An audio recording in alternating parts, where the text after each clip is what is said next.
Hey there, it's Bogdan, and I'm so excited to be here and to be having this conversation here with Martin Messier, who is an expert. He's an author, he's a speaker, traveled around the world speaking on stages. He's a master coach. He's been doing it for 2 decades at this point, working with customers and clients all around the world. And during this conversation here, during this interview, I'm going to be asking him specifically on the topic of confidence, on the topic of charisma, on the topic of communication, being able to effectively communicate your ideas. And so by watching this interview, by watching this conversation, you're going to get a lot. You're going to learn a lot about how you can be more confident, be more charismatic, be more articulate with your ideas, be able to communicate effectively in order to create better results in pretty much all areas of your life. And so welcome to this video, to this interview.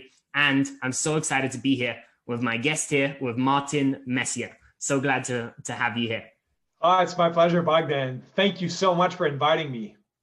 Perfect. So I'd just love to start, just for anyone who, let's say they haven't met you, haven't seen any of your work, just a quick kind of description. How did you get into the field of, let's say, coaching? How did you get into the field of working with people and specializing in human behavior, peak performance, confidence, and so on? So like, how did your journey begin? And then what's some of the stuff that you've done with clients around the world?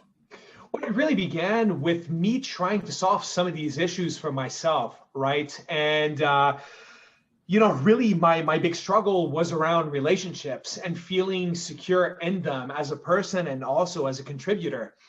And as I was evolving and looking for tools and solutions on how to improve in that area of my life, I came across like this entire array of systems of knowledge, practices, tools, techniques that could help me in moving around. And I asked myself, it's like, how come nobody teaches us this in high school? How come we don't learn this at university? It's like, we learn all of this stuff that we'll never need in our life, but this stuff that everybody needs, nobody teaches us.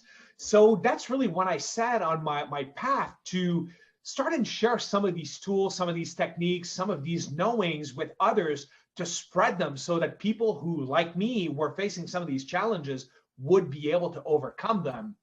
And so that took me into the realm of neuro-linguistic programming, which to me is kind of like a meta approach to all of these self-development and helping others fields. And once I got into neuro-linguistic programming, it was like, oh my God, I've really found something that I can leverage for everything that I do, because ultimately it's a learning system. So that's how I got started, and started coaching back in 2003. And I did a lot of work in education. And then in 2007, started dailynlp.com. And I've been at it for 15 years now, working with people, publishing content, creating courses. And it's been incredibly rewarding. Wow, that's amazing. And of course, from knowing you before this interview, I know that you've done a lot of like one-to-one work, probably hundreds of sessions with different people, working with them on like changing and overcoming limiting beliefs, breaking bad habits, all of this stuff that we all sometimes have, these things that sabotage us in our life and don't make us feel good, don't allow us to achieve the results. And you help people shift this stuff sometimes incredibly quickly, easily, painlessly. So it's really, really amazing. It's why we kind of connected in the first place. So talk to me about the topic of confidence. So it's a big one that you've kind of specialized in as well, and you've worked with a lot of people, and you also mentioned here relationships. Why do you feel it's important for people to think about this, to learn about this specific topic, and continue to elevate their confidence, to continue to focus on charisma and influence and improving their relationships? Why is that so important in this world that we live in? Yeah, confidence is really fundamental, because when it comes to capacity, there's one piece that's competence, but the other piece is the confidence. Because if you're able to, but you don't believe you are, you will not perform. So, whether the issue is high performance or whether you're trying to improve your life in some level, whether it's in your health, whether it's in your relationships, whether it's in your career or your business or your money situation, these two things come into play. So you can learn everything. You can learn the how-tos, but if you don't have the confidence, the how-tos don't matter because you're always going to be second guessing yourself. And one of the big things that I've realized over these past 20 years when I've been coaching people and working with people is that confidence is really the natural state. Confidence isn't something that is out there and that you look for and that you gain. It's something that you have within you that's being hindered and blocked.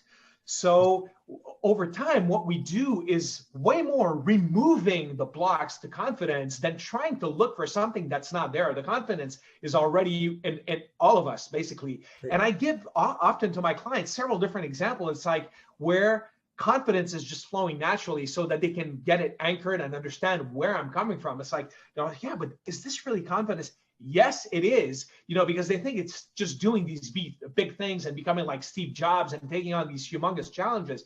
But really, it isn't. It's not about huge challenges. It's just about feeling comfortable doing something. And once you're able to understand the feel, like in the example I often give is, when you go into the shower and you turn on the faucet, do you have any second guesses or doubts? No, you're 100% confident about it. And that's what it feels like. So the big thing is what's preventing you from feeling that in other situations?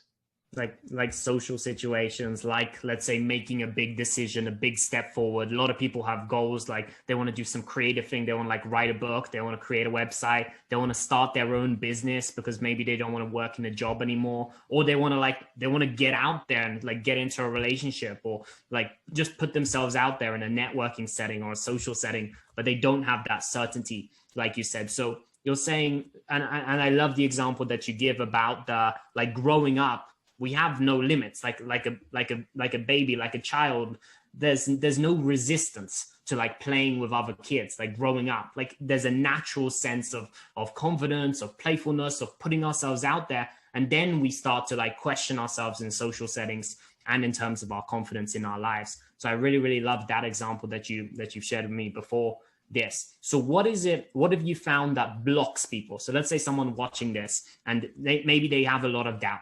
Like they want to make big decisions, but they keep doubting themselves. They want to take action and they have, let's say, ideas or they have skills, but they're not acting on it because they don't believe in themselves fully. What is it that causes that lack of belief? What are some of the things that you found, like growing up, throughout life? What causes that? Yeah, in general, oftentimes like much of everything in our life, it has to do with our formative years and the kind of feedback that we had with regards to that natural exploratory tendency that we all have as little kids. If that was repressed in any sort of way by parents or family members, or maybe at school, that's when we become cautious. And that's when we start second guessing our impulses, because confidence is something that generates impulse in a sense. We're drawn to things. We have desires. So when you're talking about social situations, the only reason why the issue of confidence comes up is because we have impulses and drives, but then this when the blocks come up. You know what I mean? It's kind of like maybe, it's like in let's say romantic situations, we want to approach that person who we're attracted to, but the confidence blockers, I'd say, start coming on, and then we end up short-circuiting that natural impulse of going towards that person who we're absolutely naturally attracted to. And what blocks that is all of these warnings and everything that we've heard, or maybe there's this illusionary or dream fear of punishment or pain that's going to happen if we do it. So ultimately, it's all of these little protection mechanisms that we've put in place to prevent us from having pain that are the confidence blockers.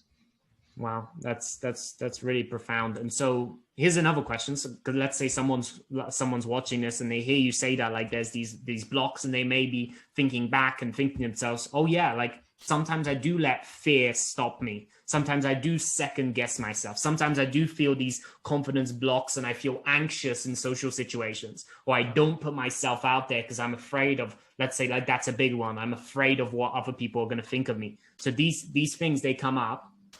what would you say? Is it possible to remove these things, or is it like too late for some people? Is it possible to change these things? Have you had experiences helping people change and shift these things, like social anxiety, like the stress and avoidance of these social situations, these confidence blocks? Is it possible to change this, and how?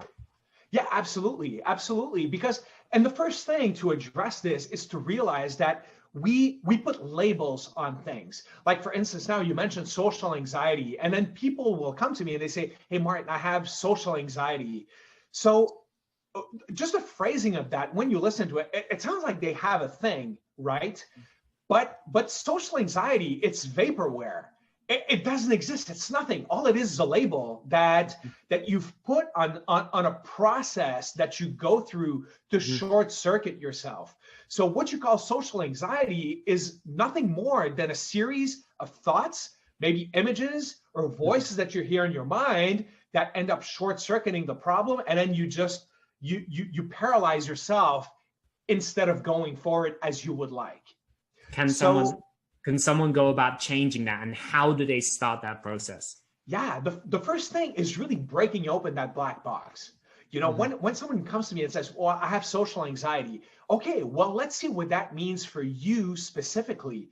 Because one of the big things is that people use, and I always use that example. I'm gonna share that with you. Let's say I want you to think of a dog. Think of a dog now. Yep. Okay, so tell me what breed of dog you saw. Golden Retriever. Golden Retriever. See, when I said think of a dog, I wanted you to see a German Shepherd. So why didn't you see a German Shepherd? Because I had a Golden Retriever growing up. Boom. So the same thing happens when someone says, okay, you have social anxiety, or I have social anxiety. They think that it's the same thing as the next person. But the truth is, we have to open that black box and go see the Golden Retriever or the German Shepherd inside. What's the reality? What does social anxiety mean to you? How is it that you produce it? What are you thinking specifically? Whose voice is coming into your mind? Because some people, it's just they imagine themselves when they're going to approach somebody that they're attracted to, let's say, and they imagine that person rejecting them with words in their mind. So that's they see that, and then like before it even happens, like in imagination, one of my favorite quotes is from Seneca, that we're more afraid than we are hurt. We suffer more in imagination than in reality. So something like that.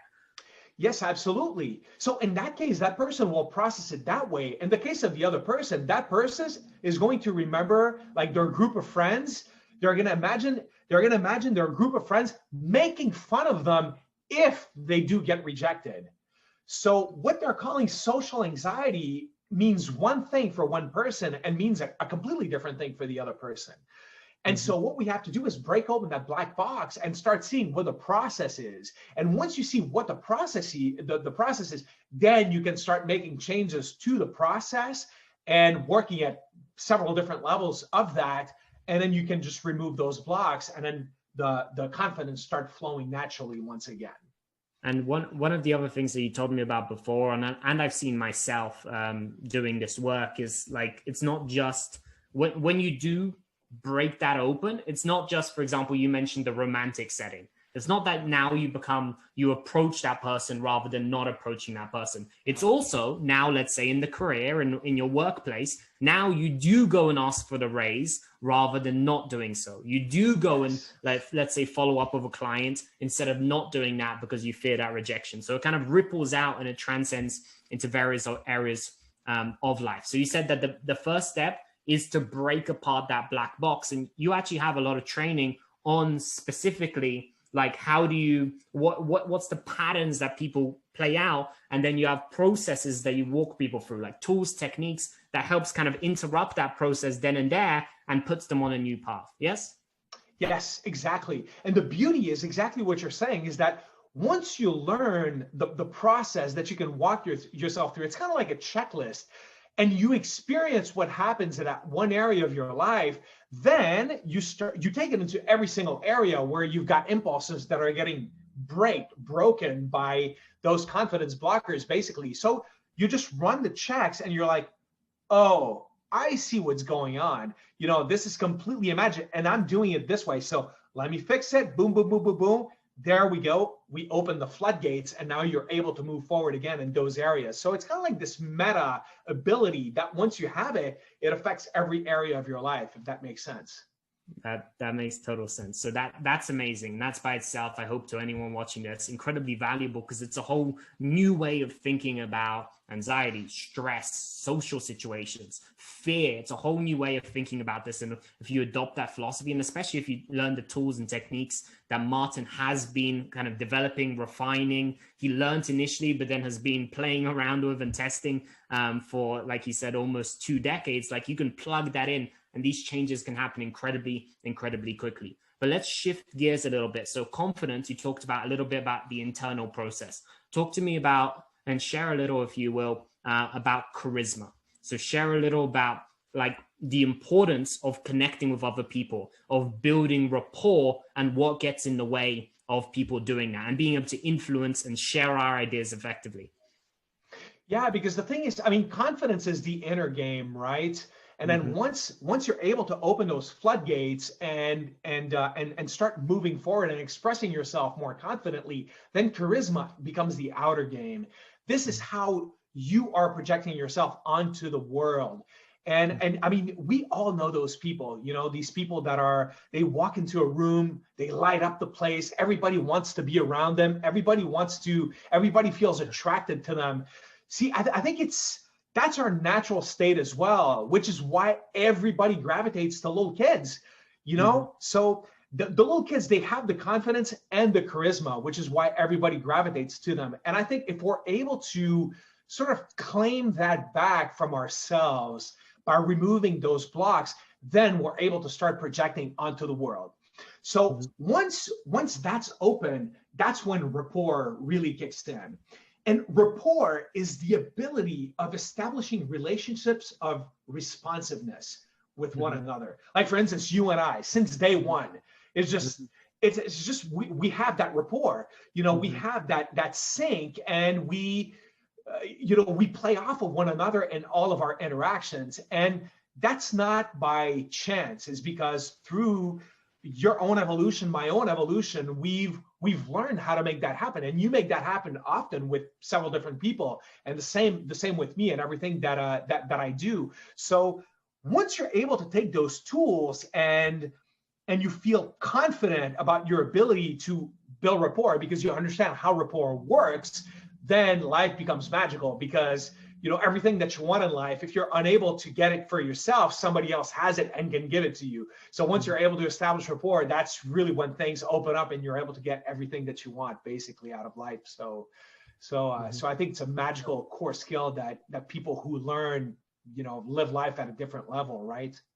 And you shared, so a lot of your work is about modeling. So the idea here is that you take success, or you take a successful person, or in this case, a highly, highly charismatic person, and you're able to kind of deconstruct what they're doing both consciously and unconsciously. And you're able to apply those same kind of base elements into what you're doing to be able to create that same result. And that's what you've done in your own life with everything, and what you teach and you share with other people. So you've basically you share these people that they exude confidence, and they're highly, highly charismatic. They're able to so effectively, so simply, so in a fascinating way communicate their ideas, and like recruit and enroll huge amounts of people, get people behind them, build teams, or even just one-to-one, just get people to like them, to like believe in them, like those people. And you've modeled, and there's also patterns there that people can learn. Is that true? Is that correct? Is that? Yes, absolutely. And that's really the crux and what you've just said of much of what my work is, because oftentimes, I mean, we'll read a book or watch a training, and there are many kind of like techniques or processes in there. And a lot of my work revolves around catching what people are already doing in the world and just distilling that to be able to transfer it to other people. So for instance, when I see a Bruce Springsteen perform, he has a lot of charisma. So what interests me is, how is it that he's doing it? Not so I can have a technique, kind of like a technique of how you build a house, but it's just, how do you take Bruce's program and then just transfer the program to other people so that they too are able to appeal at a mass level in the way that Bruce Springsteen does it?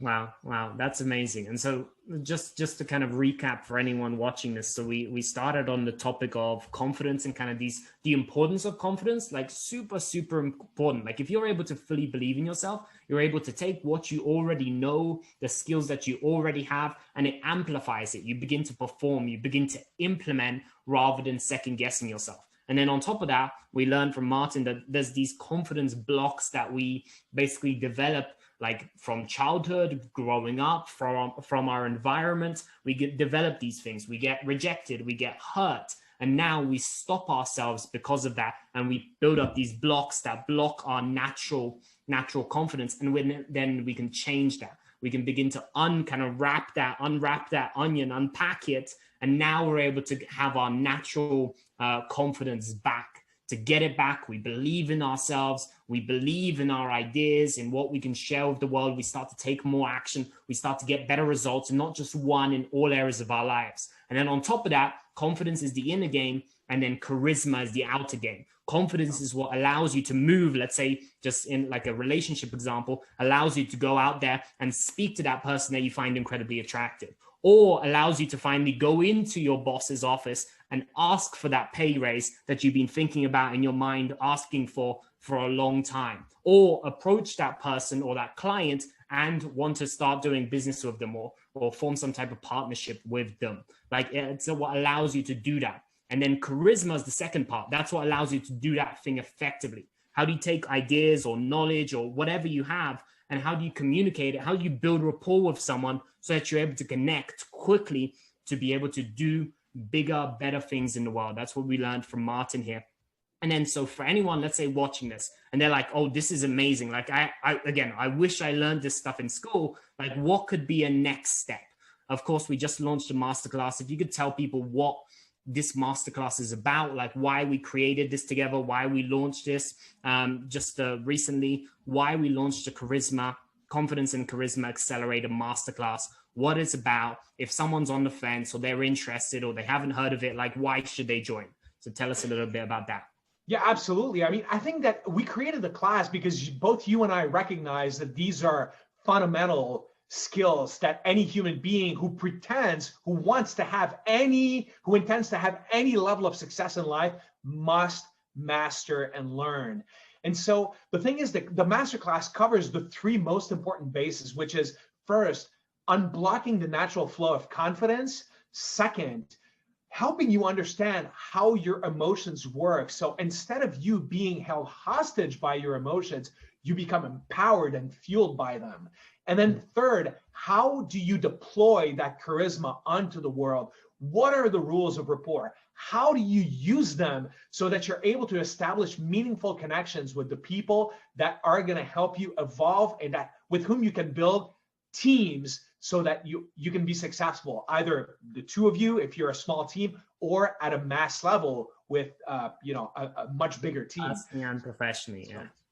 Yeah, exactly. So at a core level, this is what we're going to be covering in that masterclass. And we're going to delve into the very, very practical ways that you can start applying immediately to start getting results like that, to be able to experience, basically what I experienced from going from shy and absolutely insecure in relationships where, girls would dump me because I was just so possessive, to, being married to a singer who's loved by thousands, and, people rush onto her and everybody wants her and guys want her and whatnot. And well, here I am, and I'm cheering her on as this is going on. So.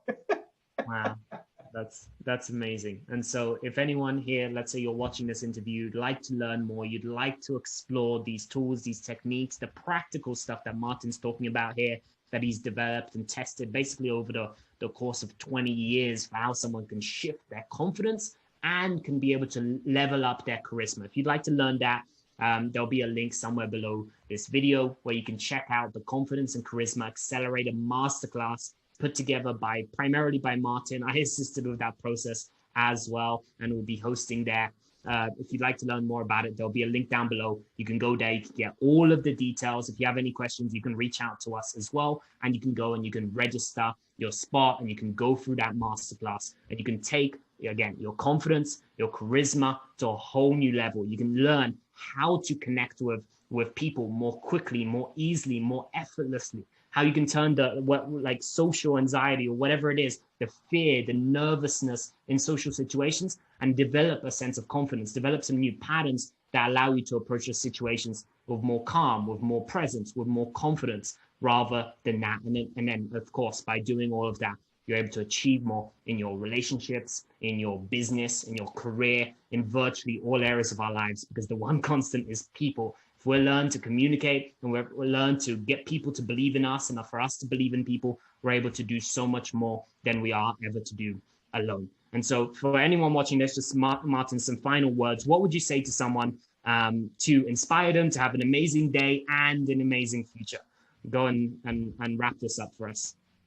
Yeah, if you're listening and you're wondering and you have ambition in your life, but you don't know if you're capable of getting there, I'm going to share with you, a few words that a mentor shared with me more than 20 years ago. All you need is within you now. And all we need to do is help you access it, free it, tap into it, and everything that you want or need will emerge from that. So Wow. all you need is within you now.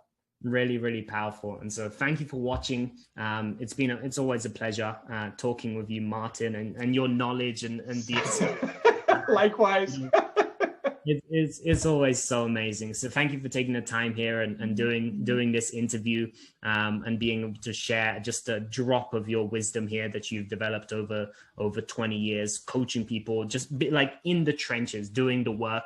And then you come out and you share this. And even just some of these insights can be really, really profound. And so thank you, Martin. And then thank you for watching this interview. And then if you want to learn more about the Confidence and Charisma Accelerated Masterclass, check the link beside or below this video. Go there, register, go through the program, and that will be a great next step for you. And so thank you very much for watching, and see you in the next video.